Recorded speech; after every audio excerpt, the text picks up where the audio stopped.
माझं पिल्लू उठलंय मस्तपैकी आणि आता खेळत बसलंय. हाय करा पिल्लू सगळ्यांना. Hi guys. माझी तब्येत ठीक नव्हती, मग मला चक्कर वगैरे यायला लागली. मग मला परत मेडिसिन दिला डॉक्टरांनी आणि मला सांगितलं घरच्यांना कोणाला तरी सोबत नाही का मम्मीला वगैरे ठेव. आम्ही बाळाचं नाव पण ठेवलंय आणि तुम्हाला आम्ही लवकरच सांगणार आहे आमच्या बाळाचं नाव काय आहे. तर इथं चालू आहे पायाला लाडू बनवण्याची तयारी आणि पप्पा सगळं ते मम्मीला काय करून देते सोलून देते रे. हाय हॅलो नमस्कार, कशा आहात सगळे. पायल प्रतीक व्लॉगमध्ये सगळ्यांचं खूप खूप खूप स्वागत गाईज. परत एकदा मी व्लॉग स्टार्ट करते आज तब्बल किती 5-6 दिवसानंतर. कारण की तुम्हाला तर माहिती सगळं प्रतीकने मला सांगितले काय झालं होतं काय नाही. एवढा मोठा काही विषय नाहीये जेवढा मोठा तुम्ही नाही का, म्हणजे तुम्ही सगळे माझी खूप जास्त काळजी करता. पण आता कसं आहे NICU बोललं तर सगळ्यांना असं वाटतं NICU म्हणजे काचतच असणारे बाळ किंवा नाही का असं बाळाला खूप काहीतरी वेगळं झालंय. असं काही नाही झालंय, फक्त बाळाची जी नाळ आहे ती पडली नव्हती. बाळ छोटं आहे अजून, म्हणजे नाही का 1 महिन्याचं पण नाही आहे. तर तिथं कसं आहे हॉस्पिटलमध्ये माहिती का की NICU म्हणजे पूर्ण NICU वॉर्ड आहे वेगळा. तर तिथं प्रीटर्म डिलिव्हरीवाले सगळे असतात ज्यांचं बाळाचं वजन खूप कमी आहे. काही काही लोकांना ट्विन्स असतात. ट्विन्स म्हणलं की आहे ना कसं बघा 1 किलो 2 किलो 2 किलो तर नाही पण 1 किलो 1.5 किलो वजनाचे बाळं असतात बरोबर. मग त्यांना ते काचत ठेवतात, बघतात कसं आहे नाही का बाळाची बाळ कसं रिस्पॉन्स करते काय करते हे सगळं चेक करतात. ते त्याला NICU म्हणतात आणि खूप जास्त काळजी वगैरे घेतात बाळाची तिथं.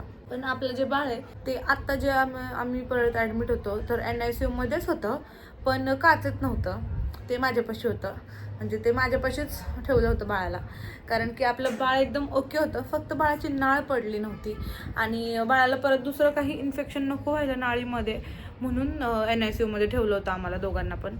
आणि नंतर मग रिक्वेस्ट केल्यानंतर मग कारण की माझी तब्येत ठीक नव्हती, मग मला चक्कर वगैरे यायला लागली. मग मला परत मेडिसिन दिला डॉक्टरांनी आणि मला सांगितलं घरच्यांना कोणाला तरी सोबत नाही का मम्मीला वगैरे ठेव. तसं तर आमची बाळ आम्हाला वैताग देत नाही, पण मला असं वाटलं की नाही का आता माझी तब्येत ठीक नाही आहे तर मी उठले पाजायला वगैरे तर मला चक्कर बिक्कर येते का काय असं तसं म्हणून मी मम्मीला सोबत ठेवलं होतं माझ्या.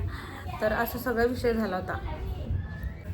तर आता मी ट्रायपॉड लावला आहे कारण की आहे ना माझा हात दुखायला लागला मोबाईल धरून धरून.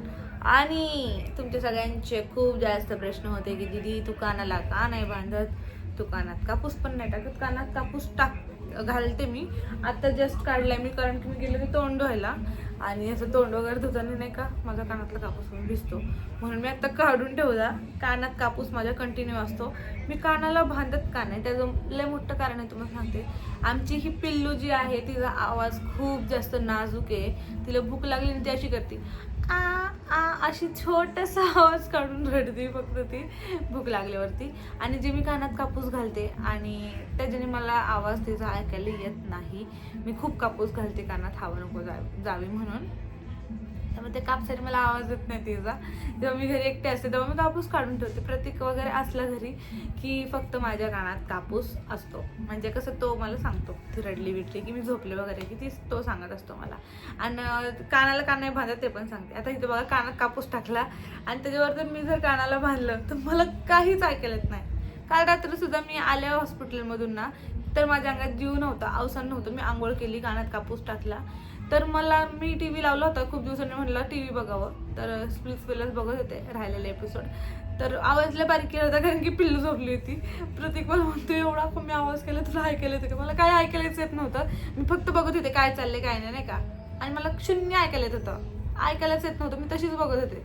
म्हणजे तर कापसाने बघा किती फरक पडते कानात, ऐकायला काही येत नव्हतं. तर तेच सांगते मी कानाला वगैरे बांधते झोपताना वगैरे.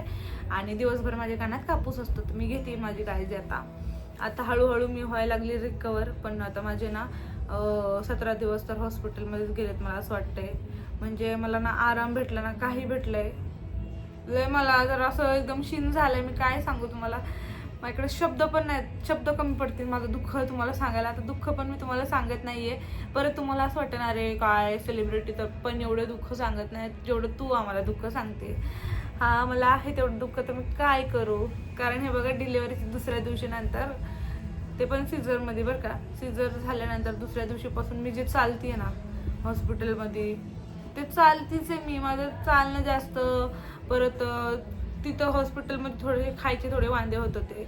घरी नाही तसं काय, घरी तर मला एकदम टायमावर जेवण आहे, काळजी पण आहे, सगळे मला इथं बघतात खूप जास्त. पण हॉस्पिटलमध्ये कसं आपल्याला आपलं सगळं करायला लागतं. परत बाळ छोटूसं, त्याला सांभाळायचं. आणि मी पहिल्यांदा आई झाले म्हणून मला असं काय एवढं माहीत नाही, नॉलेज नाही. बाळाला थोडी जरी बाळ शिंकलं तरी मी घाबरते. म्हणजे असं झालंय माझं की मी खूप जास्त काळजी करायला लागली आहे.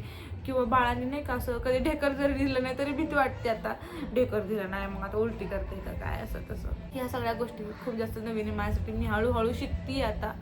तर खूप दिवसांनी एवढी बडबड करते तुमच्यासोबत ब्लॉगमध्ये.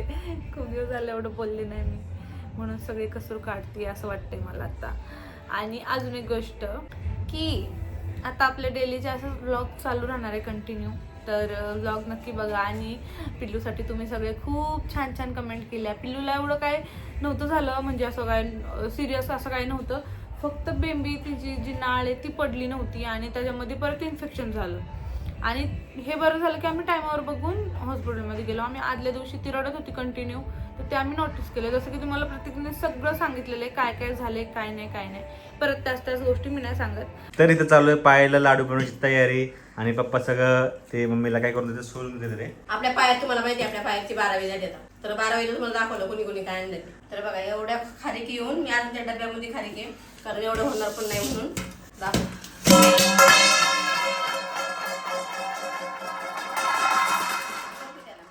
हे बघा इथं अजून भरपूर आहे, तेवढं काढून ठेवलंय. तर एवढे पायाला खारीक आली आणि एवढं खोबरं पण तेवढंच आहे अजून त्याच्यामध्ये. आणि आता यावेळेस तुम्हाला तर माहिती आम्ही दवाखान्यात होतो, त्यामुळे सगळं थांबलं होतं कामाचं. तर आज घेतलंय करायला. तर आज काल पाऊस पडलाय, ऊन आहे छान. तर आता पप्पांचं काम आहे, पप्पा खारीक फोडून खारीकमध्ये सगळे ब्या काढणार, खोबरं कापून देणार, ते उन्हात वाळवणं आज पप्पांचं काम आहे. तेवढं पप्पांनी तेवढं काम करून दिलं की उद्या जाऊन ते कांडपमध्ये कुठून आणणार. म्हणजे कांडपमध्ये कुठून देते चांगलं बारीक. तुम्हाला माहिती सुटवडा, तुम्ही मला याकडे कोणतरी कमेंट केली होती, मावशी तुम्ही सुटवडा करत नाही का. तर हा सुटवडा करणं चाललंय माझं. उशीर झाला आपल्या दवाखान्यामुळं. तर ठीक आहे, काय एवढा उशीर नाही, किती दिवस कसाने जरी खाली तरी आतापर्यंत पाहायला लाडू होतेच त्याने आणलेले, ते देतच होतो आम्ही सकाळी तिला 2-2. उद्या सोनू कुठून आणन, मग परवा दिवशी आम्ही त्याचे लाडू बनवू. तर त्याच्या एक्स्ट्रा ब्लॉग बनवू आम्ही लाडू कसे बनवत होती, काय काय लाडू बनवताना टाकतो. डिंकाचेच लाडू बनायचे, पण सगळे ड्रायफ्रूट वगैरे सगळं टाकून लाडू बनवायला सगळे येणार आहेत. हो सगळे येणार आहेत, मावशी वगैरे येणार आहेत. तर त्यावेळेस तुम्हाला कळलं की लाडू. तर आमचा लंच ब्रेक झालाय दोघांचा, पण आम्ही आता नाश्ता ब्रेकफास्ट आणि जेवण एकच असतं. एकच. तरी पप्पांचं काम आहे, पप्पा खुडून बिडून वाळून मस्त पैकी देते. माहितीये का सकाळ सकाळ उन्हाला नेली होती, कसली मस्त उन्हात खेळ होती. हो पाय म्हणलं जास्त लोक खेळू दिले बाळ. आणि मी वरती गेले, ह्यांना म्हणलं तेव्हा का कोण आले, म्हणून आणि इकडे माझ्या पुढे टाक म्हणून पुढे टाकायला आले, मी उन्हाला आणली. पण आज पहिल्यांदा बाळ निघून घेतलंय आणि तेव्हा मी नव्हतो घरात, त्यामुळे तुम्हाला काय दाखवायला जमलं नाही. तेव्हा मी मार्केटिंगला गेलो होतो, पण सगळ्याच गोष्टी काय दाखवायचं म्हणजे तेव्हा वरती पाय बसले असते एक गोष्ट रेकॉर्ड असते. माहिती काय, ऊन आता कडक ऊन असल्यामुळे ना आज तर जरा उशीर आलं ऊन, पण आम्ही 7:30 ऊन देणार. पहिला सूर्य उगवतो ना, तर आमच्या टेरेसवरनं पहिला सूर्य उगवलेला दिसतो आम्हाला. पहिला उगवला ना की लगेच नेणार आम्ही बाळाला, आणि ते देणं खूप महत्वाचं असतं. ते तुम्हाला पण माहिती आहे की बाळाला कवळवून द्यायचं असतं. डॉक्टर पण सांगतात की बाळाला कवळवून द्या म्हणून. तर आपल्या बाळाला काय अजून आंघोळ घातली नाही. उद्या बघा, आता उद्या परत रुटीन चेकअप आहे. ते रुटीन चेकअप वर गुरुवारी परवा दिवशी का, मग आपण बघू, आपण बाळाला आंघोळ घालू. बाळ छान आहे, मस्त खेळतंय बिळतंय. आणि आता उन्हात गेलं तर मस्त असं डोळे उघडू उघडू बघत होते इतक्या उन्हात. पण आता मी फ्रेश होतो, पाय फ्रेश होईल.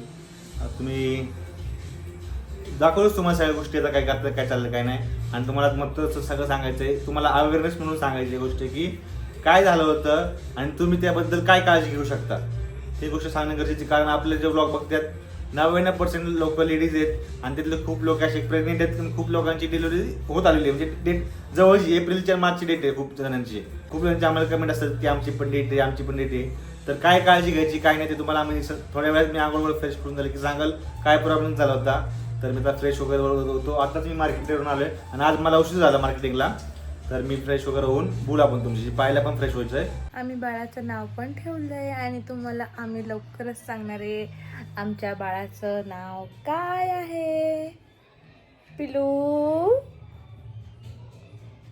ए पिलू, पण एवढी गाढ झोपली आहे ना ती, एवढी गाढ झोपली आहे. कधीची उठवती. आता बघा रडायचा आवाज येईल तुम्हाला. ओ कसं तोंड केलंय ग बाई. ए माझी परी सोना, ए सोनूची सोना आहे का तू? उठायचं नाव नाही घेते पिल्लू. ए पिल्लू. मी आलो आता मार्केटिंगवरून आणि मम्मीचं आणि पप्पांचं चाललंय इथं. काय बनवणं? खारी खोबरं वाळवणं, सॉरी बनवणं नाही आता. वाळवायचं आणि ऊन गेलंय तिकडं बघा. तिकडं सगळं खोबरं खारीक. पाऊस नको पडायला फक्त. हा पप्पाला दिवसभर काय काम आहे, पोर बसवायचं. पाऊस आला की पळा पळा पळा. सकाळी येऊन देत ना टक नाही पुढे टाक नाही पुढे टाक. अरे ते अजून खेळण्यासारखी झाली ना मग तर तेच आहे. मग लगेच मग झालं सर टाक टाक नाही पुढे टाक.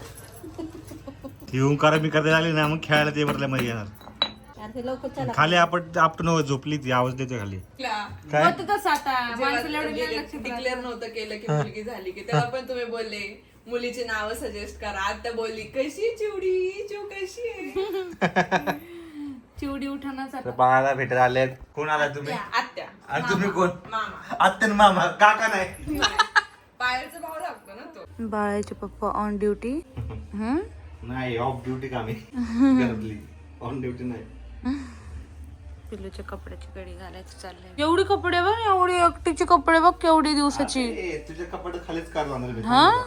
झाले साड्या विड्या. एवढी कपडे तर आपली पण नाही. एवढी कपडे तर बघा. हा आपली एक म्हणू नको तू, माझी पण नाही असं म्हण. एवढा हा एक ढीग आणि हा एक ढीग बघा केवढा आहे. बापरे पिल्लू काय ग पिल्लू, एवढे कपडे दिवसाला करतात का? हा? कळत नाही का? नॉनसेन्स. हा पोरकी निस्ती कपडे बदलती. हा कपडे घातले की लगेच बदलती, घातली की लगेच बदलती. हा कळत नाही बाई काय? किती माणसांनी साड्या फाडून दिल्या सगळ्यांनी. हा तरी बदलती. मोठी झाल्यावर थांब तुला दिन रिप्लाय ती. रिप्लाय म्हण माझ्या मावशीने दिलंय घेऊन, मी घालणारच ना.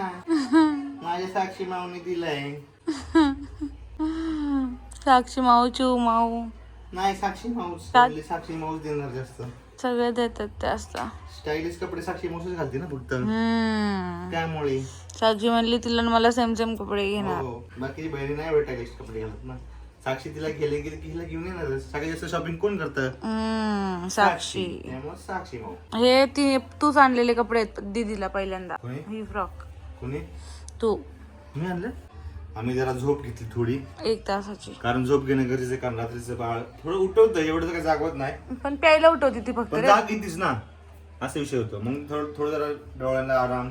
आणि ती झोपल्यावर झोपतो असा विषय. ह्या कपड्याचा तर काही फायदाच नाही आता. नाही ते काढायचं तर शिलाई उसवायची ती. कपड्याची घडी विडी घालतो. आणि हागीच घालायचं बंद केलं. तुमची सगळ्यांची कमेंट हागीच घालू नका, हागीच घालू नका. त्यामुळे कपड्यांची काय कमीच नाही आता. लगेच घालतच नाही आता. नाही कपड्यांची कमीच नाही पडायला. हो आता तर उन्हाळा आहे नुसते कपडे बाबा. पडतात. मग काय करायचं आता. मग म्हणते बाळात पण उन्हाळ्यात चांगलं आहे, पावसाळ्यात आणि हिवाळ्यात अजिबात चांगलं नाही. कारण काय? बाळ चुकतात. नाही तर काय पावसाळ्यात बघ ना कसं केलं असतं रे. हा बाळाला उन्हाळ्यात जरा शेक घेतं. पावसाळ्यात कसं झालं बाळ उन्हाचं शेक. आज सकाळी गेली होती पहिल्यांदा उन्हात. हो पण तेव्हा मी नव्हतं का, तुम्हाला सांगितलं सकाळीच मी. नाही आपण मारले असते वर जाऊन गप्पा. पण अर्ध्या वेळ जागी होती. आता उद्या आपण ब्लॉग घेऊ वरती गेल्यावर. चहा वगैरे पितो. जरा राशन भरायचं तर घरातलं राशन वगैरे संपलेलं आहे आमचं. आता मला तर बाहेर जाता नाही येणार. मी तुला लिहून देते. हो लिहून द्या. तूच घेऊन ये. लवकर जाऊन लवकर तो. आणि मॅडम एवढी घाण सवय लावली ना मला दुपारची, काय नाही काय तर खायची. तुम्ही बघत होता व्लॉग आपले. आता मला असली दुपारची भूक लागते ना, मला मागाशी झोप त्यामुळे मोड झाली. मला भूक लागली होती. बिस्किट पुडा पायलचा आहे. मम्मीने चहा केला तर पायलचे बिस्किट पुडा आपण छान बिस्किट. एक बिस्किट पुडा तर मीच संपवलाय. तर आता काय करतो मी तुला गरम करून दे शेक, पाटण शेक जरा. मला पाटण नाही शिकायचे. मला काय करायचंय माहिती का? पाणी गरम करून तू पहिले पाटण शेक जरा. आज तू पाटण शिकली, बाळा ड्रॉप दे. ड्रॉप नाही दिलास. ड्रॉप पहिला द्यायचं हिला. कमर बांधायची तुझी. थांब नाही ठेवून तरी दे मला. हा ठेव. म्हणजे ठेवतो ना मागं. म्हणजे ती ठेवली की तू पड डायरेक्ट कशी खाली. नाही बाबा का? मला उठून हिला टाकून औषध पाजायचं 1 मिनिट. 1 मिनिट पाहिजे. नाही मग तिथे ठेव. पिल्ली बघ मांडीव कशी बसली. कसं आपण नाही ऐकणार. लागते ना हो लागते गरम. सॉरी गरम. ती खुर्ची थांब 1 मिनिट बसायच्या आधी ना ते ना ताट आहे ना ताट ते किचन ओटर ठेव पहिला आणि ती खुर्ची घाल. माझे सगळे काम आता प्रत्येकच करतोय. त्याच्या बाहेरचे करून ती ही खुर्ची ताट टाक. ओके तुला गरम नाही होते बोला तुला एक वर लाव ना. नाही पण राहून दिली कालपासून फॅन चालू आहे. माझं पिल्लू उठलंय मस्तपैकी आणि आता खेळत बसलंय. हाय करा पिल्लू सगळ्यांना. Hi guys. अगो माझी शोंगी, अगो माझी सोन्याचे पिल्लू. खेळत बसली एकटी मस्त. माझं बोलणं ऐकते. काय झालं रडू यायला? कुणी मारलं माझ्या पिल्लूला? अगो बाई कसं कळतंय तोंड करायचं? अगो बाई अगो बाई. साक्षी माऊ, साक्षी माऊ य ग लवकर माऊ. आम्हाला खेळायला घेऊन जा फिरायला. आम्हाला बीच वर घेऊन जा फिरायला. गरमीचे दिवस चालू आहे. कुठे जायचं फिरायला पिल्लू? थोड्या दिवसांनी साक्षीने जो पाळणा आणलाय त्यात झोपायचं काय पिल्लू? मम्मीला अजिबात वैताग जायचं नाही. कळलं का काय म्हणते मी? लाथा मारते ना मला. लाथा मारून मारून ढकलते. हे बघा पाय बघा तिचा पाय बघा. हे बघा छोटू पाय मला किती वरती चाललीये. स्वतःच रडतीये. स्वतः मला मारतीये. मी रडायला पाहिजे तर ती रडते. उलट झालंय हे. आमचा कायदा उलटा आहे. ओहो ओहो. हे बघा पाय बघा तिचा पाय मला कशी मारते. हे बघा. पिल्या पिल्या पिल्या असं ना रडायचं. अगं शोंगटी. आणि माझ्या अंगावर सुसू केली हिने पोरीने. आता मी दिवसातून 4-5 वेळा कपडे बदलू का? कशी नाही आपल्याकडे कपड्याची म्हणून तू असं करतेस का? सोनू गेलाय खाली. आता हिला मी जरा थोडंसं दूध पाजते आणि हिला झोपवते. मला काम नाही करून देणार हे पोरगी काय. तर मंडळी हे बघा मी कानात कापूस घातलेला आहे. आणि आता रिझन तुम्हाला सांगते. आता डॉक्टर पण कन्फ्यूज होते. जेव्हा आम्ही हिला घेऊन गेलो होतो, आमच्या पिल्लूला घेऊन गेलो होतो हॉस्पिटलमध्ये, तेव्हा आम्ही रुटीन चेकअपला गेलतो. आदल्या दिवशी रात्री खूप जास्त रडत होती. नाही सांगते रे. जसं आम्हाला कन्फ्युजन होतं की नाळीला असं का झालंय, तसं डॉक्टरांना पण कन्फ्युजन होतं की असं कसं काय झालं. कारण की ते म्हणले आतापर्यंत आम्ही असं बघितलंच नाही. इन्फेक्शन होतं हे माहिती आहे नाही का, इन्फेक्शन झालं असेल. पण मी खूप जोरात बोलते का? अरे माझ्या कानात कापूस मी सांगितलं ना, मला काही कळतच नाही की मी किती. हाँ ठीक है मैं अशीच बोलते. तर तसेच डॉक्टर पण म्हणले की अभी 10-12 दिन हो गए, इसको तो गिरना चाहिए था. तिथे सगळे डॉक्टर हिंदी आहेत, हिंदीमध्ये बोलतात. मग तसंच आम्हाला पण नव्हतं माहिती, काय कळतच नव्हतं. मग त्यांनी स्वाईप वगैरे पाठवलं म्हणजे चेक करायला की नक्की काय रिपोर्टमध्ये नक्की काय नाही का असं. तर ब्लड सॅम्पल पण घेतलं होतं तिचं. त्याच्यानंतर स्वाईप म्हणून एक रिपोर्ट असतो, ते असतं काहीतरी, मला पण नाही एवढं माहिती. मग ते तिचं टेस्ट केली स्वाईप पाठवून. तर त्यात पण काही एवढं नाही आलं. फक्त त्यात ना थोडेसे जम्स दिसत होते, बॅक्टेरिया. जसं की ते हॉस्पिटलमधलेच होते बॅक्टेरिया. तर झालं असं, बॅक्टेरिया रिपोर्ट बघितलं तर तिथली नर्स म्हणली, पाहिलं डॉक्टर म्हणली, कोण म्हणलं? डॉक्टर. की ए बॅक्टेरिया हॉस्पिटल में होते हैं, तुम्हारे घर पे कैसे आए? म्हणले घर पे कसे आहे. मग आम्ही प्रश्न, मग दुसऱ्या 2-3 दिवसांनी डॉक्टर म्हणले, डॉक्टरने असं कन्क्लुजन काढलं की आज जर तुम्ही आधीचे आमचे ब्लॉग बघितलं असेल पायाची डिलिव्हरीच्या वेळेस, आम्ही तुम्हाला शेअर केलं ते पायाची पूर्ण डिलिव्हरी जर्नी, तेव्हा सांगितलं तुम्ही डॉक्टरला काही प्रश्न विचारले होते. डॉक्टरांना आम्ही ते विचारलं. तर त्यावरनं परत आता डॉक्टरचा परवाशी काय म्हणले तर तेव्हाच ते काय आलं एक विषय. मला कसं असं हे वाटतंय, डॉक्टर बोलले परवाशी की वॉटर लिकेज की वजह से बैक्टेरिया अंदर पिशवीमध्ये गेला असेल.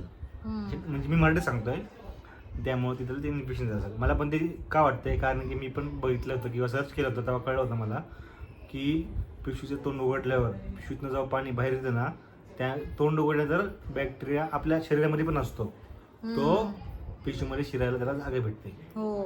आणि आपल्या शरीरामध्ये बॅक्टेरिया असतातच. जसं की डॉक्टर पण बोलले आपल्या हातावर आपल्या अंगावरती बॅक्टेरिया असतात जे आपल्याला दिसत नाही म्हणून आहे ना. आणि आदल्या दिवशी काय झालं, आम्ही हिला जेव्हा जसं घरी आणलं होतं तर ते बोलतात सगळे बांधायचं. आणि ह्या तर गरमी पण आहे, आम्ही तिला थोडंसं बांधलं पण होतं, पण एवढं पण बांधलं नव्हतं 24 तास. कारण की आपण बघतो बाकीचे नॉर्मल डिलिव्हरी झालेले बाळ पण घरी येतात, त्यांना लगेच बांधतात, त्यांना लगेच आंघोळ घालतात, त्यांच्या पण नाळा पडतात. पण कळलं का, ह्याचा काय विषय नाही. कारण मला माहिती की त्या बाळाला पण लगेच मालिश वगैरे करून तेल वगैरे लावून बांधून ठेवतात चांगलं असं गुबगुबीत, त्यांची नाळ पडती. ते त्यामुळे झालेलं मला असं वाटतं की वॉटर लिकेज झाल्यामुळं बॅक्टेरिया पण जाऊन बाळाला इन्फेक्शन झालं होतं. तर हेच तुम्हाला सांगायचं, तुम्ही आता ह्या पिरियडमध्ये एप्रिल-मार्चमध्ये खूप लेडीज पाहायला जे बघतात ते प्रेग्नंट आहेत, तर तुम्ही काळजी घ्या. तुम्हाला असं वॉटर लिकेज वाटलं वगैरे ना, तर हलगर्जीपणा करू नका. आणि सगळ्यात मेन आम्ही सांगतो तुम्हाला, 9व्या महिन्यात बेबी शॉवर ठेवू नका. आम्ही ठेवलंय, तुम्ही ठेवू नका सांगतो. कारण की तुम्ही आता आमचे ब्लॉग बघताय म्हणजे तुम्हाला कळलं असेल काय कंडिशन होती ती. आम्ही तुमच्यासाठी सांगतो कारण की आम्ही अनुभवलंय आणि आमचं काम मी तुम्हाला सांगणार. आणि सगळ्यांचे प्रश्न असतात, हॉस्पिटल कोणतं. हॉस्पिटल हे पुण्यामध्ये आहे, कमांड हॉस्पिटल, आर्मी हॉस्पिटल आहे. तर तिथं फक्त महाराष्ट्राच्या आतमधलेच नागरिकांना एंट्री बाहेरच्या आहे, स्टेजमध्ये नाही. बाहेर नाही. आणि तिथं आर्मीसोबत सिव्हिलियन्स म्हणजे आपल्या नागरिकांना पण एंट्री असते. तिथं मी नंबर लावण्यासाठी प्रेग्नंटसाठी स्पेशल सकाळी 11 वाजता शनिवारी आणि सोमवार नंबर लावला होता. सकाळी जाऊन 4 वाजता, पहाटे 4 वाजता गेलो होतो मी. तर तिथं नंबर लावल्यानंतर नंबर आला. तिथं नंबरसाठी मधनं कोणाला घेत नाही अचानक. जर तुम्ही आर्मीमध्ये असाल, तुमच्या घरात कोण आर्मीमध्ये असेल तर तुम्हाला घेऊ शकतात. पण तुम्ही सिव्हिल हे असतात, नागरिक असाल सामान्य, तर तुम्हाला नंबरच लावा लागतो. आणि तिथं पहिली सोनोग्राफी असते पहिल्या महिन्याची, पहिल्या काय 3 महिन्याची असते ती पहिली सोनोग्राफी तुमची असेल ना, 3 महिन्याच्या आतमधली सोनोग्राफी, म्हणजे 1.5 महिना 1 महिना झाला ना तेव्हाची सोनोग्राफी पाहिजे कंपल्सरी. 3 महिन्यानंतर ऍडमिशन होत नाही. 3 महिन्यात ऍडमिशन होत नाही. आधार कार्ड कंपल्सरी आहे. तर एवढंच तुला हॉस्पिटलमध्ये सांगितलं, कारण खूप जणांचे कमेंट होते हॉस्पिटलबद्दल. हॉस्पिटल खूप छान आहे, डॉक्टर सगळे खूप छान आहे, खूप जास्त काळजी घेतात पेशंटची. म्हणजे जे कोणी पेशंट आहे, म्हाताऱ्यापासून लहान बाळापासून म्हाताऱ्यापर्यंत सगळ्यांची खूप काळजी घेतात. तर हा व्लॉग आम्ही इथे संपवतो. Bye bye. तुम्हाला कळलं असेल हॉस्पिटलचं आणि जे काय कारण होते, तर काळजी घ्या तुम्ही. बस आम्हाला काय सांगायचं होतं एवढंच. आणि 9व्या महिन्यात बेबी शॉवर ठेवू नका. बाय. तिने मग काय केले ते हगेच पूर्ण काढून टाकले. तिला भूक लागली, पळा मी बोलतो. तर तेच तुम्हाला सांगतो की हॉस्पिटलचं बद्दल तुम्हाला सांगितलं. तर तुम्ही त्यात सगळ्या सर्जरी होतात, सगळ्या फ्री होतात आणि काही पैसे लागत नाही. खूप छान काळजी घेतात, खूप छान केअर करतात. असं केअर करतात की तेच बाळाचे पालक आहेत, तेच तुमचे पालक आहेत, तुमचे नातेवाईक आहेत. Bye bye. भेटू उद्या नवीन व्लॉगमध्ये.